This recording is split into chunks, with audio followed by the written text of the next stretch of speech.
Welcome. Today, we're diving into Boolean algebra and logic gates, the foundation of digital circuits and computing. I'm A. Sindhu Devi from Jerusalem College of Engineering, here to guide you through Unit 1. Let's explore how simple true and false values build the complex systems all around us. Let's start by looking at the difference between analog and digital signals. Analog signals are continuous waves. They change smoothly over time, like the sound of a violin or the colors in a sunset. Digital signals, on the other hand, are made up of distinct steps, zeros and ones, like a series of on-off switches. Analog is great for capturing the real world in all its complexity, but digital wins when it comes to reliability and resisting noise or interference. A brief transitional moment here as we move between sections of the presentation. Let's continue forward to the next topic, which we'll explore in more depth. Digital signals are at the heart of many technologies we rely on every day. They help cancel noise in our headphones and make voice assistants like Siri and Alexa clearer. They're essential for wireless communication. Think Wi-Fi, Bluetooth, and cellular networks, ensuring data moves smoothly and accurately. In medicine, they sharpen images from MRIs and CT scans, helping doctors spot issues earlier. They also enhance photos and videos, stabilize footage, and detect motion. Beyond that, they guide autonomous cars, aircraft systems, and even analyze seismic data to understand the Earth beneath us. Let's talk about number systems, the different ways we represent numbers depending on the context. Binary, or base 2, uses just zeros and ones. It's the core language of all computer hardware and data processing. Then there's octal, base 8, which uses digits 0 through 7. You'll often see this in Unix and Linux for file permissions. Decimal, base 10, is what we use every day, digits 0 to 9. Finally, hexadecimal, base 16, mixes numbers and letters. From 0 to 9 and A to F, it's crucial for memory addressing and debugging in computer science. A brief transitional moment here as we move between sections of the presentation. Let's continue forward to the next topic, which we'll explore in more depth. Let's talk about the binary number system, the backbone of all digital electronics and computing. It's a base 2 system, which means it only uses 2 digits, 0 and 1. Each digit is called a bit, short for binary digit. While we humans prefer base 10 or decimal, computers stick with binary because it matches perfectly with electrical signals. 0 means off, 1 means on. This simple system powers everything inside our devices. Let's look at place values, how they work in different number systems. In the decimal system, each digit's position represents a power of 10. We start with 1, then 10, then 100, and so on. It's a pattern based on tens. Now binary works similarly, but instead of tens, each place value is a power of 2. From right to left, it goes 1, 2, 4, 8, and keeps doubling. This shift from base 10 to base 2 is what makes binary unique. Let's convert the binary number 1101 into decimal. Each digit represents a power of 2, starting from the right. So we have 1 times 2 to the third power, plus 1 times 2 squared, plus 0 times 2 to the first, and 1 times 2 to the 0. That breaks down to 8, plus 4, plus 0, plus 1. Add those together, and you get 13 in decimal. This is how we translate binary into a number we use every day. Let's convert the decimal number 25 into binary. We start by dividing 25 by 2, noting the remainder each time. First, 25 divided by 2 is 12 with a remainder of 1. Then 12 divided by 2 is 6, remainder 0. Next, 6 divided by 2 is 3, remainder 0. Then 3 divided by 2 is 1, remainder 1. Finally, 1 divided by 2 is 0, remainder 1. Reading the remainders from bottom to top, we get 11,001. So, 25 in decimal is 11,001 in binary. Let's convert the decimal number 13.625 into binary. We start with the fractional part, 0.625, and multiply it by 2. That gives us 1.25, so the whole number is 1, and the fraction left is 0.25. Next, multiply 0.25 by 2, which equals 0.5, whole number 0, fraction 0.5. Finally, 0.5 times 2 is exactly 1, whole number 1, fraction 0. Reading those whole numbers in order, we get 0.101. Combining that with the integer part, 13, which is 1101 in binary, the full number is 1101.101. Let's talk about how computers handle information by grouping tiny bits together. A bit is the smallest piece, just a 0 or a 1. 4 bits make a nibble. 8 bits form a byte, which can represent something like the letter A. Then, we have words, bigger groups of bits, usually 16, 32, or 64, that the processor works with all at once. These groupings help computers manage and process data efficiently. Let's take a closer look at the octal number system and how it connects to binary. Each octal digit corresponds to exactly 3 binary digits, or bits. For example, 0 in octal is 0 in binary, 1 is 1, and this pattern continues all the way up to 7, which is 111. This neat grouping makes octal a convenient shorthand for binary, especially when dealing with digital systems. It's a simple bridge between two ways of counting and computing. Let's convert the octal number 352 into binary. First, we separate each digit, 3, 5, and 2. Then, using our conversion table, we turn each digit into its 3-bit binary equivalent. 3 becomes 011, 5 is 101, and 2 is 010. Finally, we combine these groups to get 011101010. That's the binary form of 352 in octal. Let's convert the octal number 24.6 into binary. First, we separate each digit, 2, 4, and 6. Then, using a conversion table, we change each digit into its 3-bit binary equivalent. 2 becomes 010, 4 is 100, and 6 is 110. Finally, we combine these groups, keeping the decimal point in place. The result is 0101000.110 in binary. Simple and clear.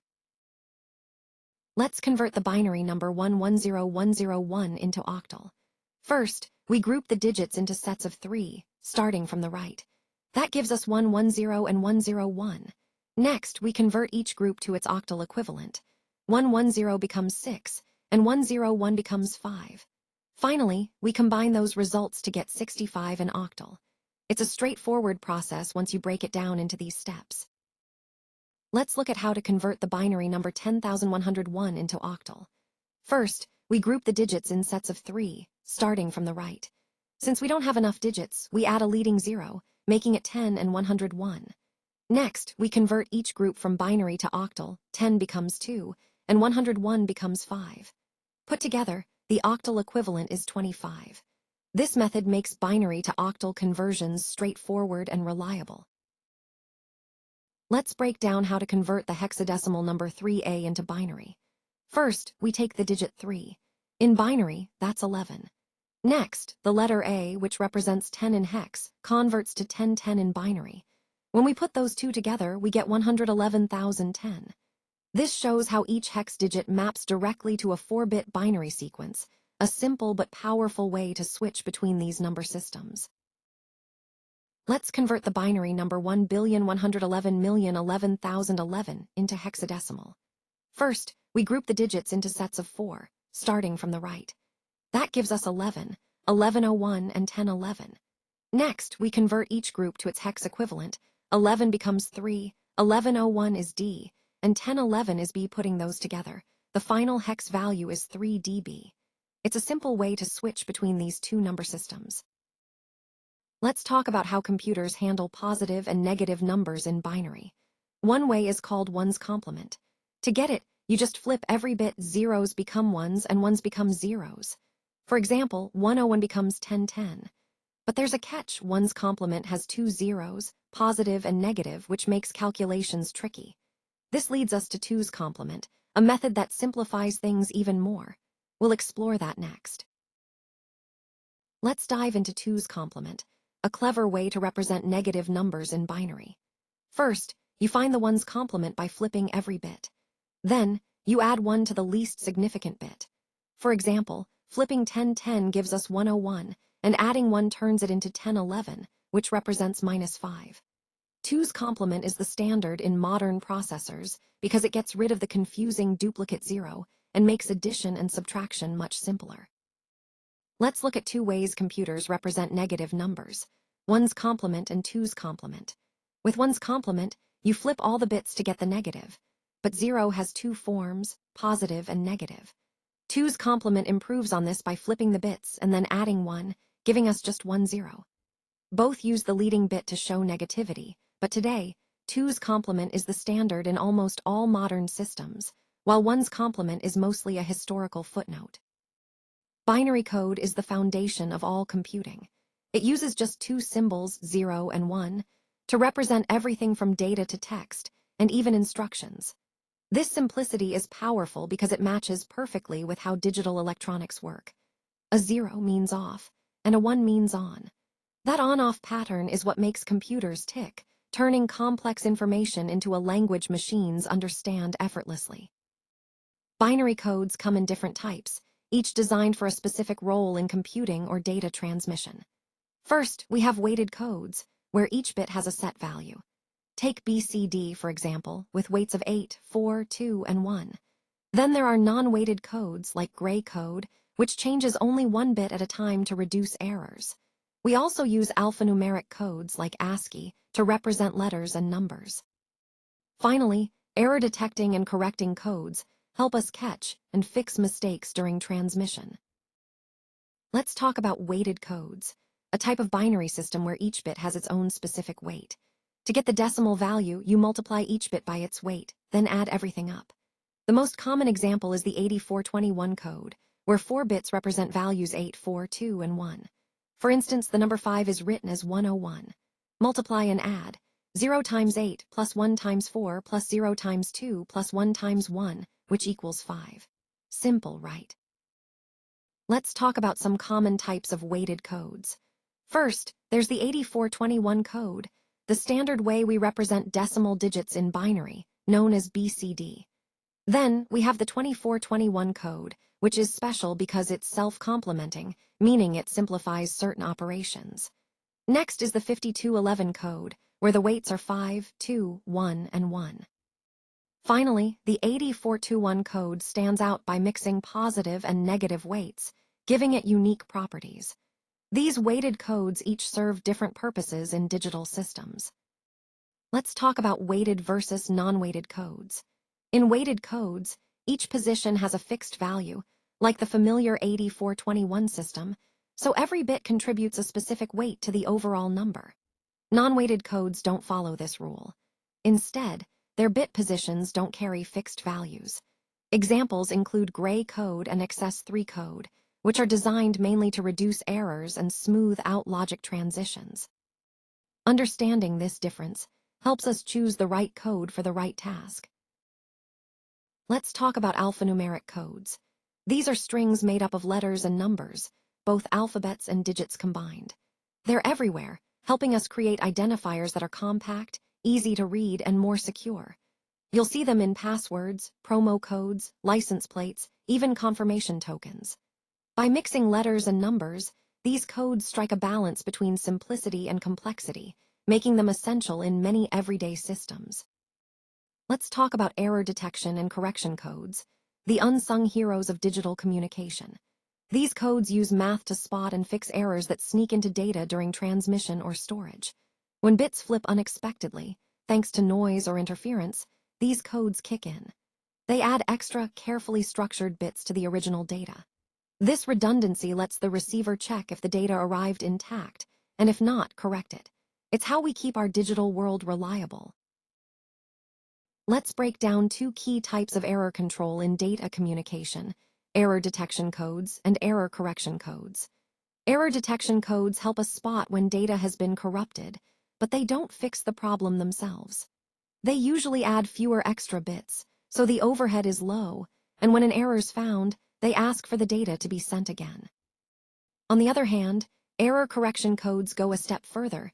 They not only find errors, but also fix them on the spot, without needing a resend. This comes with higher overhead, since more redundant bits are needed to pinpoint and correct errors. Examples of detection codes include parity bits and checksums, while correction codes include Hamming and Reed-Solomon. When we talk about error detection, it's important to know these methods only tell us that something's wrong. They don't pinpoint exactly where. Take the simple parity check. It adds one extra bit to keep the count of ones either even or odd. It's good at spotting an odd number of errors, but that's about it. Then there's the two-dimensional parity check, which arranges data in a grid and checks rows and columns.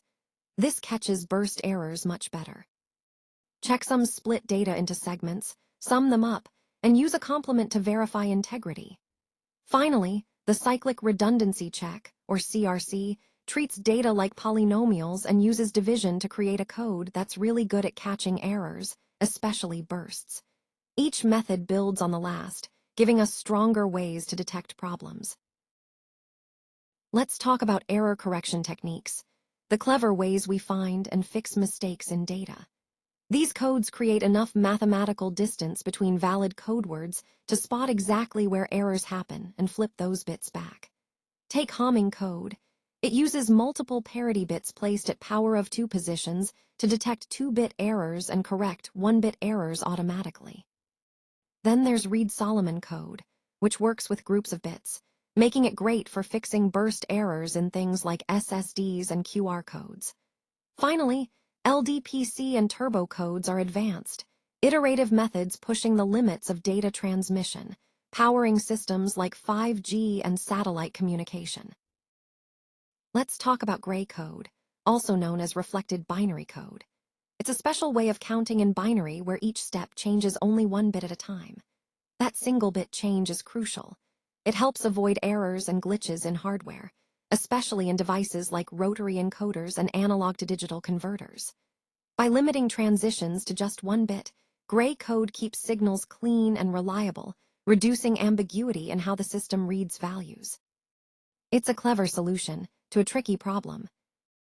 Here, we see a comparison of 4 different ways to represent numbers: decimal, binary, hexadecimal, and gray code. Decimal is what we use every day, from 0 up to 15 in this table. Binary uses just zeros and ones, the language of computers. Hexadecimal shortens binary into single digits and letters for convenience. Gray code is a bit different. It changes only 1 bit at a time between numbers, which helps reduce errors in some digital systems. This table makes those differences clear. Let's look at how to convert a regular binary number into gray code. First, we keep the most significant bit, that's the leftmost one, exactly the same. Then, for every other bit that follows, we do something clever. We take the current bit and XOR it with the bit right before it. This step-by-step process changes the binary number into gray code, where only 1 bit changes at a time. It's simple but powerful. Let's look at some key applications in digital systems. Sensors and encoders help us track movement precisely, whether it's rotation or linear position, and they do this by avoiding misreads during tricky state changes. Error correction plays a vital role in digital communications, like cable or terrestrial TV, by catching and minimizing data errors. And Karnaugh maps. They're a clever way to organize truth tables, making complex logic circuits simpler and more efficient. Together, these tools keep systems accurate and reliable. Let's talk about XS3 code, sometimes called XS3. It's a special kind of binary-coded decimal system that's non-weighted and self-complementing. Here, how it works: you take a regular decimal digit, add 3 to it, and then convert that sum into a 4-bit binary number. This simple shift helps with error detection and makes certain calculations easier in digital systems. It's a clever twist on how we represent numbers in binary form. Let's look at how to convert a decimal digit to XS3 code. It's a simple process. First, take the decimal number you want to convert, say 5. Then add 3 to that number. So 5 plus 3 equals 8. Finally, convert this sum into its 4-bit binary form. For 8, that's 1000. This method works for any decimal digit, making XS3 easy to calculate every time. Here, we're looking at how decimal digits get represented in 2 different binary-coded systems. On the left, we have the standard 8421 BCD code. That's the straightforward binary form of each digit.